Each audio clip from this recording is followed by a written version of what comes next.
সম্মানিত ভাইয়েরা আমার, লম্বা করার সুযোগ নেই। বিশ্বনবী কেমন আদর্শ নেতা, রাসূলকে যদি আদর্শ নেতা হিসেবে না মানি, আপনার আমার 12টা বাজে আর যদি বলেন কে? এই দুনিয়াতে অনেক মানুষকে আমরা নেতা হিসেবে মানি, যে নেতা কর্মীকে বিপদে ফেলে পালিয়েও যায়। কথা বলেন ঠিক কিনা? এই জন্য আল্লাহ রাব্বুল আলামিন বলেন, সেদিন তারা জাহান্নামের আগুনে জ্বলবে। ইয়াউমা তুকাল্লাবু ওয়ুজুহুহুম ফিন-নার, সেদিন মানুষের চেহারাগুলো, মুখমণ্ডলগুলোকে জাহান্নামের আগুন দিয়ে পুড়িয়ে ফেলা হবে। সেদিন তারা জাহান্নামের আগুনে জ্বলবে আর আফসোস করবে। আর আল্লাহ তাআলাকে ডেকে বলবেন, ইয়াকুলুনা ইয়া লাইতানা আতা'না আল্লাহ ওয়া আতা'না রাসূলা। হায় আফসোস, আমরা যদি দুনিয়াতে আল্লাহর আনুগত্য করতাম, রাসূলের আনুগত্য করতাম, আল্লাহকে মানতাম, রাসূলকে মানতাম, তাহলে আমাদেরকে এইভাবে জাহান্নামের আগুনে জ্বলা লাগতো না। এই মানুষগুলো কেন জাহান্নামে গেল? কারা তাদেরকে জাহান্নামে নিয়ে গেল? পররাতে আল্লাহ রাব্বুল আলামিন বলেন, ওয়াকালু রাব্বানা ইন্না আতা'না সাদাতানা ওয়া কুবারা'ানা ফাআদাল্লুনা সাবিলা। সেদিন তারা বলবেন, হে আমাদের রব, আমরা দুনিয়াতে নেতাদের কথা মানতাম, বড়দের কথা মানতাম, ওরা আমাদেরকে পথভ্রষ্ট করে গোমরাহি বানায়া জাহান্নামে এসেছে। তাহলে কয় শ্রেণীর মানুষ মানুষকে জাহান্নামে নিয়ে যায়?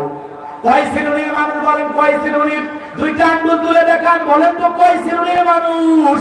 দুই শ্রেণীর মানুষ মানুষকে জাহান্নামে নিয়ে যায়। এক নম্বর হলো নেতা।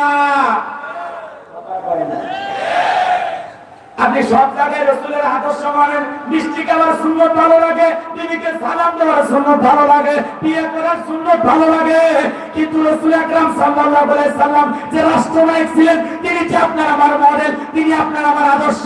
এই জায়গায় রাসূলকে নেতা হিসেবে মানতে সমস্যা আছে না নাই? তাইফের ঘটনা শুনে কাঁদে, আরে রাসূলকে কি কায়দায় পাথর মারছে শুনে কান্দা ফেলে দেয়। কিন্তু দিন প্রতিষ্ঠিত করার জন্য যদি একটু পকেটে হাত দিয়ে মাল খরচ করা লাগে, মানে আগেই তো হুজুর ভালো ছিল, ওটা কয় না। আমরা চোখের পানি ছেড়ে দিতে রাজি, কিন্তু পকেট থেকে মাল পানি খরচ করতে রাজি নাই। কথা বলেন না কেন? কষ্ট হয় নাকি আপনাদের? ও সমস্যা নাই, ছোট মানুষ, যা বলতেছি রাগ কইবেন না। আর আমি তো বগুড়ার মানুষ না, গাইবান্ধার মানুষ, ভাষায় যদি উল্টা পাল্টা হয় মন খারাপ করবেন না। কষ্ট হচ্ছে আপনাদের? বিরক্ত হয়েছেন? একটা তাকবীর দেন, লিল্লাহি তাকবীর। তাহলে তারা কি বলবেন? ওয়াকালু রাব্বানা আতিনা। কথা বলেন না কেন? রাগ করতেছেন? ওয়াকালু রাব্বানা আতা'না সাদাতানা ওয়া কুবারা'ানা ফাআদাল্লুনা সাবিলা। হে আমাদের রব, আমরা দুনিয়াতে নেতাদের কথা মানতাম, বড়দের কথা মানতাম, তারা আমাদেরকে পথভ্রষ্ট করে জাহান্নামের ভিতরে নিয়ে আসছে। তাহলে দুই শ্রেণীর মানুষ মানুষকে জাহান্নামে নিয়ে যায়। এক নম্বর হলো নেতা। তাহলে বলেন তো, যেমন তেমন নেতা অনুসরণ করলে, যেমন তেমন নেতার পাঁচ আটা গোলাম হলে জান্নাতে যাবে না জাহান্নামে? তাহলে নেতা কেমন হওয়া লাগবে? এই পৃথিবীর শ্রেষ্ঠ নেতা, শ্রেষ্ঠ মহামানব রাহমাতুল লিল আলামিন, যেই রাসূল 63 বছরের জিন্দেগিতে একটি মিথ্যা কথা বলেননি, বলেন আল্লাহু আকবার। এমন বিশ্ব রেকর্ড পৃথিবীর আর কোন নেতার আছে? আমাদের সমাজের নেতারা তো মিথ্যা বলতে বলতে মুখ দেখা হয়ে গেছে, এক পা কবরে চলে গেছে, এরপরে মিথ্যা বলা ছাড়ে না, বলে হেলিকপ্টার দিয়ে পানি দিয়েছি আর জনগণের বুকে বুলেট মেরেছে। এ কথা বলতেছে আমরা কি দিছি? পানি। কাজ ভাঙ্গা দেখে নেতা কান্দে, কিন্তু জনগণের রক্ত দেখে চোখে কান্না আসে না। এমন নেতা আমরা পাইছি কিনা? ধরে বলেন। এই জন্য আদর্শ নেতার অনুসরণ করতে হবে। কেমন নেতা? সেই নেতা নিজের ইমামতিতে তার মুরিদদেরকে নিয়ে, তার জনগণকে নিয়ে, তার দলের নেতা কর্মীদেরকে নিয়ে নামাজ আদায় করে। আর আপনি এমন নেতার অনুসরণ করে যদি আপনি নামাজি হন, তখন বলে তুই চিনিস না আমি ট্যাবলেট খান, এলাকার বাহাদুর নেতা, আমার কর্মী হাতি বেটা, জঙ্গি জঙ্গি ভাব, নামাজ কালাম পড়ো, গাড়ি রাখো, এটা তো চলবে না। রাগ করতেছেন?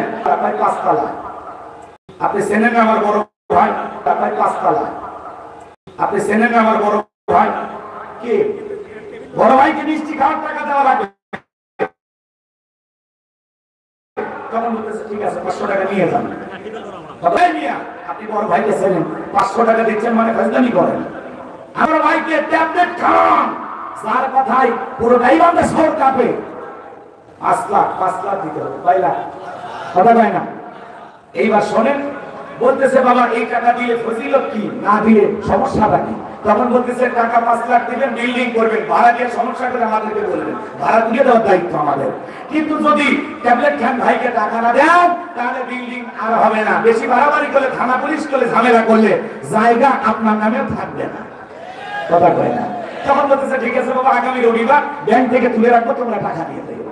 আমার ভাইয়েরা পরের দিন রবিবারে ব্যাংক থেকে টাকা নিয়ে আসতো। ওই 5 লাখ টাকা নিয়ে আসে নেতার সামনে হাজিরি করতেছে। নেতা এবার দেখে বলে এই 5 লাখ টাকা বলে অমুক এলাকায় গাইবান্ধা শহরের অমুক জায়গায় একটা বিল্ডিং হইতেছে, সেখান থেকে আপনার নামে 5 লাখ টাকা নিয়ে আসছি। বলে 7 টাকা তোর নাম কি?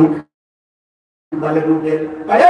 এগুলো লাইনে রুবেল চলে না, তার থেকে তোর নাম বুলেট, কথা কয় না। দেখেন না ওগুলো নিয়ে তার উল্টা পাল্টা নাম, সেন্টু বল্টু বুলেট না কিস্তুর ফায়ার, এক একজনের নাম কি দেখেই মনে হয় সন্ত্রাসী খালি, কথা বা ঠিক না। এইবার এই 5 লাখ টাকা থেকে নিজে 4.5 লাখ টাকা নিয়ে যেই ক্যাডার যে মাস্তান এই টাকা বলেন তো এর নাম কি? টেন্ডারবাজি, সাদাবাজি, বুঝলেন তো নাকি? অবশ্য বাংলাদেশে এগুলো শুরু হয়নি, ভারতে চলতেছে। এই দেশের মানুষ তো আমার বলি, কথা কয় না কেন? ওই 50,000 টাকা দিয়া বলতেছে বুলেট যা অমুক হোটেলে তো একটা নারী আছে, যেই নেতা আপনাকে চাঁদাবাজি শিখাই, টেন্ডারবাজি শিখাই, দখলবাজি শিখাই, যেই নেতা আপনাকে হোটেলে নারী দেয়, আপনার হাতে পিস্তল তুলে দেয়, এমন নেতার অনুসরণ করলে আপনিও জাহান্নামে, নেতাও জাহান্নামে। এমন নেতার অনুসরণ করতে হবে। শোনেন, যেই নেতা নিজের ইমামতিতে কর্মীদেরকে নামাজ আদায় করে, যেই নেতা আপনাকে বলে আমার নাম বলে 10 টাকা সাদাবাজি করবি না, আমার দলের কর্মী পরিচয় দিলে তোকে 5 ওয়াক্ত নামাজ আদায় করতে হবে, কথা বলে ঠিক কিনা? এমন নেতাকে অনুসরণ করতে হবে, কথা বলেন। রাগ করতেছেন মনে হয়, কষ্ট মনের মধ্যে নেবেন না বাজান। বিশ্বনবী কেমন নেতা ছিলেন, কেমন মহামানব ছিলেন। আব্দুল্লাহ হযরত জাবির ইবনে আব্দুল্লাহ রাদিয়াল্লাহু তাআলা বিশ্বনবীর সাথে অনিষ্ঠিত যুদ্ধে অংশগ্রহণ করেছিলেন, জিহাদ করার জন্য জিহাদের ময়দানে রওনা করেছিলেন। আপনার আমার নবী কেমন নেতা ছিলেন জানেন? যুদ্ধে যাওয়ার আগে একজনকে রাহাবার আমির হিসাবে সামনে নেতৃত্ব দেওয়ার জন্য এগিয়ে দিতেন, আর কাফেলার সব চাইতে পিছন দিক থেকে যেই মানুষটি হাসতেন সেই মানুষটির নাম মুহাম্মদ রাসূলুল্লাহ সাল্লাল্লাহু আলাইহি সাল্লাম। বলেন আল্লাহু আকবার। সামনে আমির নিযুক্ত করে বিশ্বনবী কাফেলার পিছন দিয়ে হেঁটে যেতেন। হযরত জাবির ইবনে আব্দুল্লাহ যেই উটটা বহন করে যাইতেছেন, উটটা বড় ক্লান্ত, সফর করতেছে, উটটা সামনের দিকে যায় না, কাফেলার পিছনে পরে মনটা বড় খারাপ। হযরত জাবের মনটা খারাপ করে বললেন, জাবেরের মায়ের না ধুলাই মলিন হোক। এই কথা শোনার পরে বিশ্বনবী পিছন থেকে আওয়াজ দিয়ে বলে, জাবের তুমি এই কথা কেন বলেছ? জাবের তুমি এই কথা কেন বলেছ? বিশ্বনবীর কাছে সাহাবীরা তখন